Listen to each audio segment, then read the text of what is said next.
চাঁপাইনবাবগঞ্জের দাউদনচক হিমায়েত মেমোরিয়াল উচ্চ বিদ্যালয়ের 2 দিনব্যাপী শতবর্ষ পূর্তি উদযাপিত হয়েছে।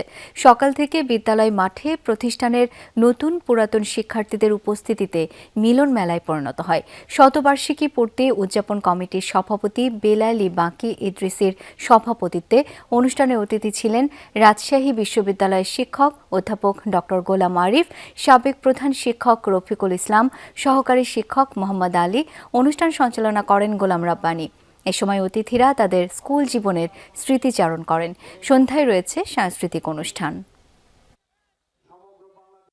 শিক্ষাগুরু আমাদের যারা ছিলেন তারা নিবেদিতভাবে আমাদেরকে শিক্ষা পাঠ দান করতেন এবং আমরা এই স্কুল থেকে ভালো রেজাল্ট করে 1980 সালে আমি এইচএসসি পাস ম্যাট্রিক পাস করি। অনেক স্বনামধন্য শিক্ষক ছিলেন যাদের পড়াশোনায় আমরা ক্লাসে মনোযোগ দিয়েই নিজেদেরকে তৈরি করতে পেরেছি। মিলন মেলায় সকল বন্ধুদের একসাথে পেয়ে গলায় নাড়ির টানে যেন আমাদের অনুভূতিগুলো প্রকাশ করতে পেরেছি।